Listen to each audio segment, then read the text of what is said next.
in this computer.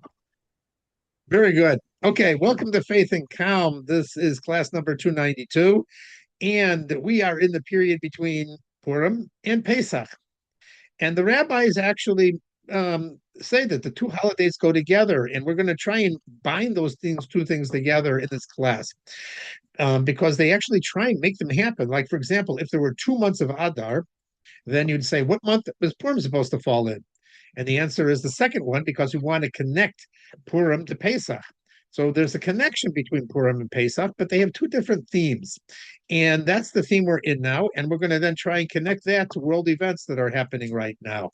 So it's an interesting challenge to make this happen. I think it's going to be a very digestible class. I'm not going to try and get too abstract this time. And so people should understand it. So Purim is let me start it this way.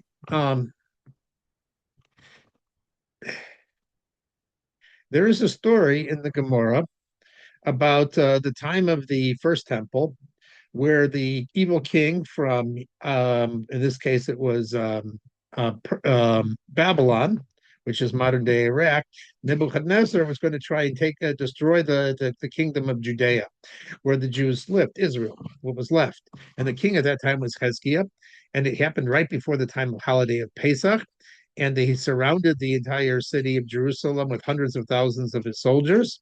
And it describes how mighty they were. Usually, but basically, in an interesting way, the way the Gemara describes it, it describes how much they would excrete when they went to the bathroom. And it said it was a prodigious amount. So from this amount, you know how strong and mighty these warriors were. How do you? I can't make these things up. Anyway, they used to make piles and piles of poop. Uh, was the story. And the Jews were terrified, and they knew that they were vastly outnumbered, and God did a huge miracle, and they all died in a single night. And it says in the Gemara that God wanted to make Hezekiah Mashiach for them, but he didn't sing Shira. He didn't thank God for what was happening. Songs. He didn't praise Hashem for the miracle that had happened to him. And because of that, he wasn't made Mashiach. So we're seeing miracles right now in the world. It's really quite amazing, and you really have to pay attention to it because that's the theme. That's Purim is miracles and Pesach is miracles, but they're two different kinds of miracles. But let's connect the three together. The first one is the ideas of Purim. Purim, historically, the miracle was concealed. It says it's a miracle that was meluvesh in teva, means it was concealed in nature. What does it mean, concealed in nature? It means that if you were a New York Times or a CNN reporter, and you were reporting the story of Purim, it happened over a 12-year period. So when we read it, it sounds like it all happened at one time. But really, what you would have seen is a news headline one day, and then a different one the next day, and the next day. The first day that would be the king is making a party. Okay, he had a party for 180 days. Okay, he got mad at his queen. Okay, that was another headline a week later. Oh, he killed his queen. Okay, that's another headline. Oh, he made Mordecai a minister. Okay, that's another headline. And things just kept happening there. Oh, there was a beauty contest, and you had to have, and these girls were assembled. That happened 4 years later after this. So it wasn't like all, you didn't connect the dots together. And that Esther became the queen, and then later on, many years later, Haman became powerful, and he wanted to wipe out all the Jews. And then Esther, 12 years later, came up with this way of dealing with Haman's plot and turning the tables on him. So it doesn't look, it's all nice diplomacy. It was a person who was in the right place at the right time. Esther was in the right place. Mordecai was in the right place at the right time. But where's the miracle? People would say there's no miracle here. It's just, as a matter of fact, there's not even a mention of God's name in the entire Megillah, as we know, which goes to show that some people used to say it's a secular story. It doesn't have anything miraculous happening in it. But the sequence, the connecting, the end, when the Megillah puts it all together, you see this is too many consequences, too many things are just happening in all perfect sequence. I mean, you had to get rid of Vashti in order to get Esther, and you had to get rid of Bigsan and Teresh in order for Mordecai to get credit for being able to stop it. And then later on, then the king was trying, couldn't sleep. Okay, everything works out because everything connected dots. It's too, it's too miraculous to actually think everything that have to actually work out. So what is that story coming to? So let's connect it now to a statement by the Ramban, who says that that he asks a question about this story. It says that all the books of the Bible are, when Mashiach comes, are going to be nullified, and only the Megillah will continue, and of course the Chumash and all the laws that we have to do. And the book of Yerushalayim. No, no, the Chumash. The Chumash. So Chassidus explains it means nullified has to be understood as they'll be there. Nothing.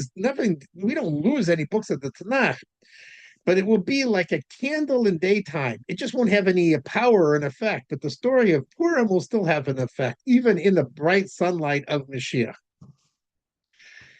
What does that mean? And then the second part that he connects together with it is a thing that we're going to start saying after Pesach, which is in Pirkei Avos.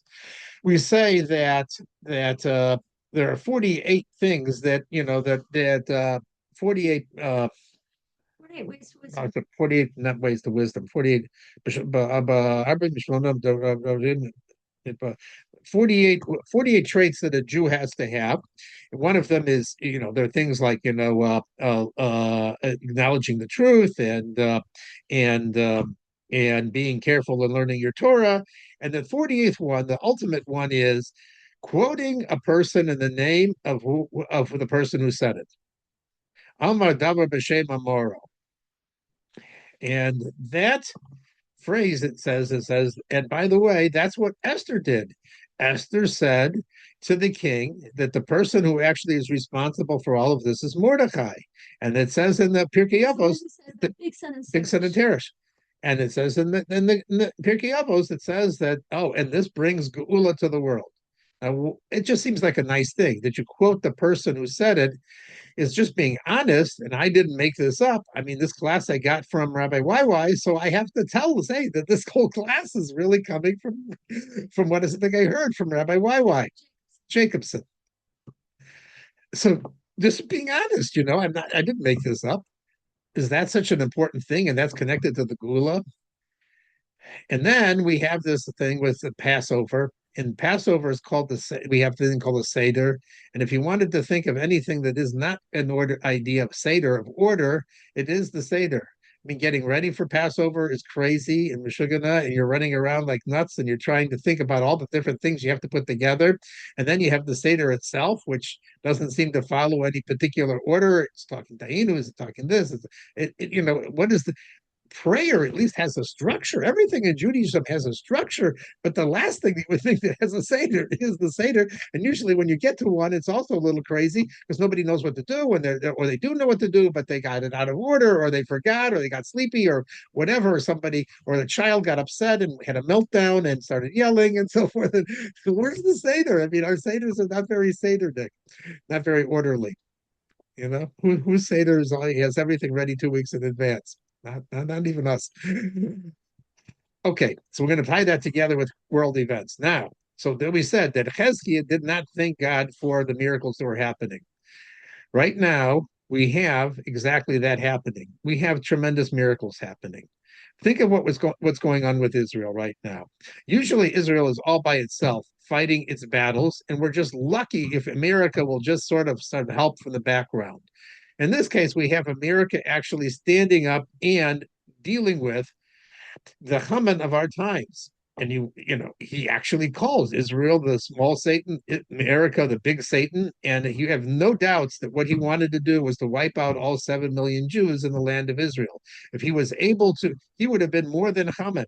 Haman wanted to wipe out all the Jews in one day. He wanted to wipe it all in one bomb. And if he had the nuclear bomb and he had the missiles, that's what he was doing. That's why he had all these tunnels. That's why he had all these secret facilities and so forth. He wasn't doing it for commercial reasons. Let's be honest and so forth. I just heard the spokesman for Iran. And he's saying, yeah, the reason the Strait of Hormuz is not open is because the Americans are making this battle, and if they stop, it'll be open.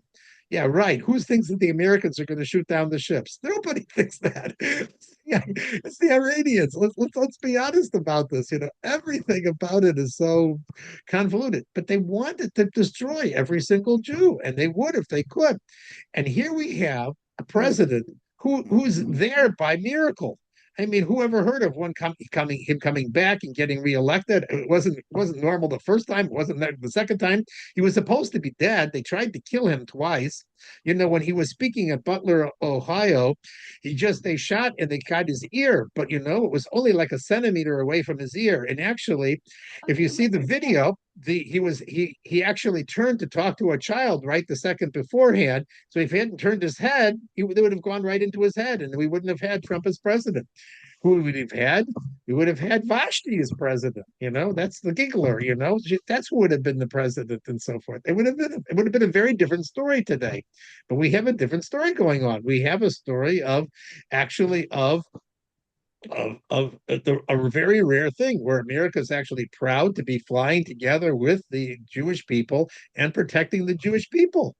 Um, and it didn't have to do it now, but basically but it had to happen for the Jews. So therefore, God orchestrated it so that it would happen now before when it was the most dangerous thing for the Jews, and it didn't wait until it got dangerous for Europe and America and everybody else. It's really and in every event that happens, the fact that the planes can fly back and forth over and over again. Usually they break down. They're rarely more than 60% are working, and they just keep working and working and working back and forth every time. It's just miraculous how they can find it. But you could look at it naturally. You could say, you know what? Israel is smart. It has the Mossad. CIA is smart. The Americans have a lot of power and good technology and everything else. So it's like the Purim miracle in that respect. It looks like it's just, if you wanted to think of it, you could just think this is all just happens to be okay. It's just happening because you just happen to have the right people at the right time and so forth, like that, which is exactly the same thing as the Purim miracle. And therefore, it's incumbent on us, just like with Hezkiah, to actually praise Hashem because it's not just natural, it's actually coming from a deeper source. And that is the second point that I bring up from the Ramban. When you say something in the name of this one who said, Dav Amar Davar B'Shem Amoro. Now let's take that phrase in Hebrew apart.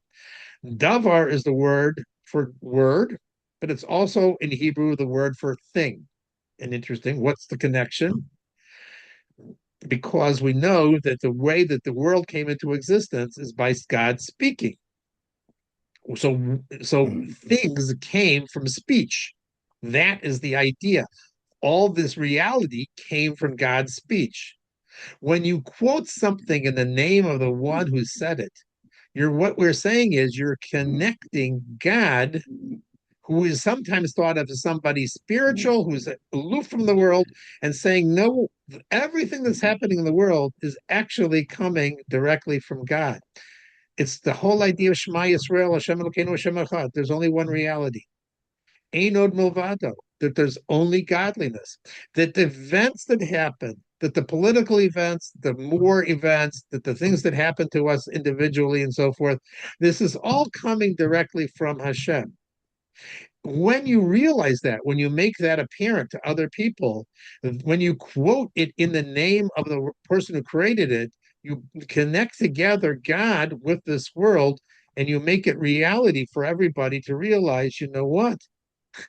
What we're seeing here now is actually an unfolding of a biblical script. It's literally the story of Purim happening in front of our eyes. That brings the Geula. That's why Purim is called the Geula and the Seder is called the Geula.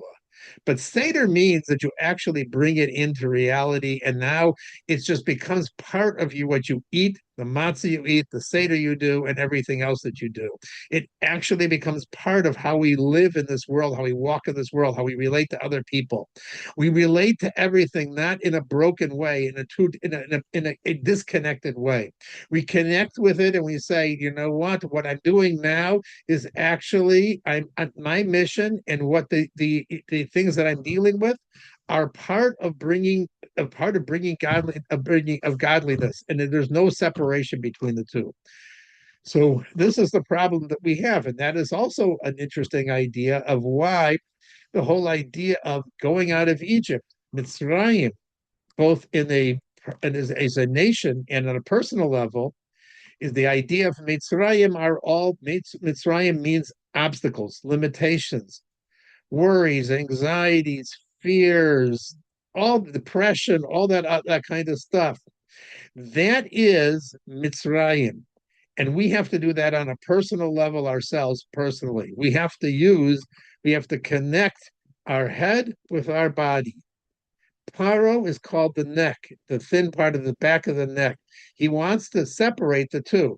The idea that we have that there's anol milvado, which we may be able to say because I'm a religious Jew. Of course, I believe there's nothing else than Hashem. I say Shema Yisrael, Hashem Elokeinu 3 times a day. I know who's in charge of the world.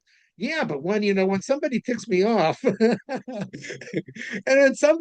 when something terrible happens to me, all of a sudden I forget that there's a God in this world, and that's the truth. It's the animal soul is very real. It's trying to protect us, and that communication between the mind and the emotions is very difficult. Between the head and the heart is a narrow path. And eating matzah and acting on faith is a difficult thing. And you know what? It is a difficult thing for all of us, because basically we say, how can I stop and pray right now? How can I stop and do, and take a class right now and Torah right now? I've got all these things to do for Pesach right now. I got all this other things. I got to clean. I got this. I got the tax. I got this. I got that. I got that is Mitzrayim. That's living in Egypt. That's what Paro wants you to do. And he has 3 ministers who are trying constantly to distract you. Who are those 3 ministers? In the Torah, we are told he has a minister, Sar HaTabachim, the Sar of slaughtering, the Sar who was the one who was the owner of Paro of Yosef. He has the Sar Ophanim of the baker, and he is the minister of butler, the Sar Hamashka. And these are 3 things that distract people. People drink in order to forget what's going on. People eat sometimes in order to distract themselves.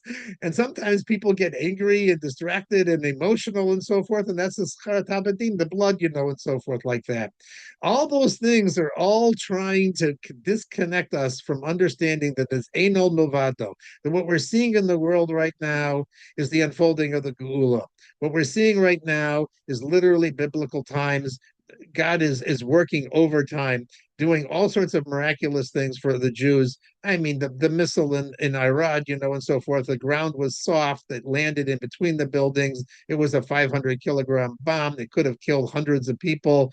It happened to be, very sadly, that there was about over 100 people injured, but all in all, there was only like 5 of them that were injured seriously. Most of them just, and it was, right there. It was a crowded area. It was in the middle of a. They didn't make it they don't go to the shelters. They were chassid, they were gur chassidim, and so forth. They had all their stickers out for clean for Pesach and so forth. And, it's just a miracle that miracle. And people are saying that this was out and out miracle. There was no big casualties and so forth. So yes, we're very sad about all the deaths that happened. There are deaths that happened. There are people who got injured. We don't want that either and so forth. But, we have to step back and be able to realize, what? God is really working overtime right now, and that we should take into account that he's also going to be doing the same thing for all the people here who are listening to this program, who need healing, who need health, who need money, who need support, who need all that kind of stuff. That's he takes care of that also and so forth. It just doesn't happen necessarily on our time frame or when we want it, But you know what? It's all helping to build out that faith and Amuna, which is what we need for Pesach, and that's how we get through Pesach. And with that, I will sign off and let my wife talk about what she wants to talk about Pesach. Happy birthday and have a wonderful holiday, Yashko Yes, Sana. they did. Did Yeah, it. have a wonderful holiday next week. Okay, people talking.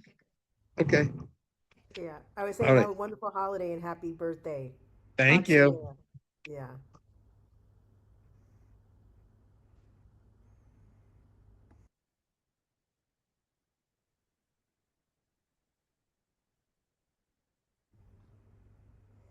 Hi, Shalom Shehudis. Questions before I begin? Hi. Okay. Oh, sorry, you look nice. I like the way you're dressed. Okay, good. So, okay. So I'm going to tell a different story, a very brief story, but a very, very powerful story, and a point completely different from what Haskell Shimon said, but it's a point that I like very much. So first, I'm going to start out with the four things that I always begin with, which is number one, we are in we're in a spectacular time. We are in the unfolding of the redemption. The Rebbe, who is, they compared the Rebbeim to like pilots who fly at a higher altitude and they can see more than we can see down here. And he told us without any doubt that we are in the unfolding of the redemption, and he told us that it will happen in stages. Contrary to what I used to think, I thought, oh, one night, boom, but no, the Rebbe says it happens in stages, just like Egypt happened in stages. It happens in stages, and secondly, our the fact that we are here is the fact is it's very purposeful. We're here because each of us has a unique role to play in this incredible time. Also, we were given the tools that we need to navigate this time. We were given the Torah, which is our guidebook. We were given incredible teachers, and we were given we're given the mitzvahs, which are our power tools. That's how. What is a Jew here for? A Jew is a piece of Hashem enclosed. There's a piece of Hashem in each of our soul. Our soul is a created thing, but the piece of Hashem is not. And Hashem invested a different part of himself in every single Jew. And with that spark, we are supposed to do something. We're supposed to make this world into a better place. And Hashem needs us to do that because he gave that part of the job to us. And finally, what we're doing tonight, learning about the times of Mashiach, actively advances it more than any other thing. The Rebbe told us it's the quickest way to advance the redemption. So I'm just going to get. I have a water bottle over here. I'm just going to get it. And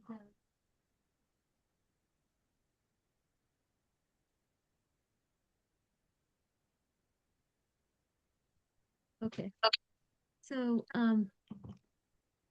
so I'm also gonna I'm gonna talk about something, and I'm gonna give it over in the name of the person who I heard it from. One of my favorite story rabbis. His name is Rabbi Zalman Tachtel, and he's from Chabad of University of Kansas. And the whole purpose of the story he told is that is to teach us an amazing thing. The amazing thing that he is teaching us is that the way you look at somebody creates them. You actively the way you look at them brings out what that other person truly is, or what they're, you know, if you think of them as a creep, then that it's going to bring that out of them. If you think of them as somebody, you know, some very very good thing about them, it brings that thing out of them. So so so it's our job to see the greatness in each other, to see the greatness in every Jew, and it's a very very important thing. So anyway, he tells a story. It's about a woman. I think it was around the turn of the century, a long time ago, and or at least in the early 1900s. And her name was Sarah Kayla Jacobson. She was called Katie Jacobson, and she came, I believe, from Ukraine, and they were very, very poor, and they settled on she and her husband Yair settled on the Lower East Side of New York, and they were extremely poor, and they had children and more children, and he started a business, some kind of hat box. He made hat boxes, I guess, and he wasn't doing well, but then over the years he figured things out, and his business blossomed. His business really blossomed, and he developed a reputation for being extremely nice to his employees, and he became extremely successful. And he gave a lot of charity. He was a chassid back then of in the early 1900s. He was a chassid of the Rebbe Rayatz, and that's Yosef Yitzhak, um, the Schneerson. The So that was the Rebbe before our Rebbe. So so anyway, he was a chassid of his. He gave him a lot of tzedakah, a lot of charity, so that the Rebbe can do good things with it. And he and his wife decided, we have a much bigger family now. Let's relocate. And they relocated to Flatbush. And they were by that point extremely wealthy. And they bought a beautiful house, and they opened this house to everyone. They became very famous for being extremely generous. And anybody who came to their door was helped with money, food, clothing, rent, whatever they needed. They were extremely generous. Yair, also, he loved his wife very much, and to show her how much honor he gave her, he gave her 5 carat earrings, 5 carat diamond earrings, and a 10 carat diamond necklace. I've never seen a 10 carat diamond, but it was a 10 carat diamond necklace, and she wore it proudly. And meantime, she was extremely hospitable, extremely warm to everybody. So, so one day, a woman came to her door, uh, and it was Erev Shabbos, and she was busy making soup and fish and everything else that you make on Shabbos. It was an extremely hectic day because they had big tables. They had their family, and they had whoever else needed a place. So this woman comes knocking on Friday afternoon, and she had a maid, Katie or Sarah Keller Jacobson had a maid, and the maid answered the door, and there was an extremely shabby looking woman outside the door and carrying a brown bag, a brown shopping bag, and she wanted to see Mrs. Jacobson. So the cleaning lady or the helper, whatever she was, ran in to get Mrs. Jacobson, and Mrs. Jacobson came to the door and opened the door, and the woman outside the door said, "Mrs. Jacobson." Her voice was shaking as she was saying it. She said, "Mrs. Jacobson, I, I, I, I heard you can help me. I need help. I heard you can help me. I need help." And so Mrs. Jacobson pulls her into the house, and before she does anything else, this woman is shaking like a leaf. And she looked like she hadn't taken a bath in months. And Mrs. Jacobson wraps her arms around this. She can see she's Jewish. She wraps her arms around this woman and gives her a very tight hug, and says, "You don't have to say anything. I see that you're suffering. I see you're suffering. I want to take care of you. Look, I have a room I have a room over here, and it has a bed with fresh linen and a bathtub. I want you to go take a bath. There's everything you need there, clothes, anything that you need, and rest. And when you feel better, come out, and then maybe you can talk easier." And so the maid leads this lady off to this bedroom where she has her own bath, her own bathtub, her own lush bath towels, a change of clothing, and a beautiful bed to lay down in. And she comes back a long while later, and Mrs. Jacobson says, "Wait, I'm going to feed you. Before you talk, I'm going to feed you." And she feeds her a wonderful meal, a fantastic meal. And she sits down with her and she says, "Tell me, what is it that you want to tell me? Tell me what it is, if you can." And so the woman, she tries to speak, and she can't speak. She can't speak. Mrs. Jacobson she couldn't speak. And finally, she just gets up. She opens the brown paper bag that she brought with her, and she takes out a huge, rusty iron bar, like a heavy iron bar. And she says, I came here today because I'm part of a gang of criminals. And they told me to come to you and kill you and take your jewelry and rob everything from you. And that's what I was going to do. But I can't do that. You treated me nicer than anybody else has ever treated me. I can't possibly do that to you. And she said, and now that you've talked to me so nicely and you talked to my soul, I don't want to do what I do anymore. I don't want, I'm sick of it. I don't want to do this anymore. I don't want to live like this anymore. I'm not going to do this anymore. And she threw down the iron rod on the floor. It made a huge bang, and she ran out of there. Believe it or not, Mrs. Jacobson was trying to run out after her to see if she could help her more on her path to a better life. Can you imagine? This woman wants to kill you. Anyway, but she couldn't see her anymore. She disappeared, and she came back to her kitchen and she sobbed, and she thanked Hashem that he saved her life, and she thanked him also that her seeing good in this other person, her seeing a vulnerable Jewish woman, her seeing that brought out a buried part of that person. So the point is what you see in another person, and we all have this with different people that we have difficulties with, different Jews we have difficulties with, but what you see in them brings that out of them. It's not easy because we react to the not nice things that people say to us, and we react to the not nice things that people do to us.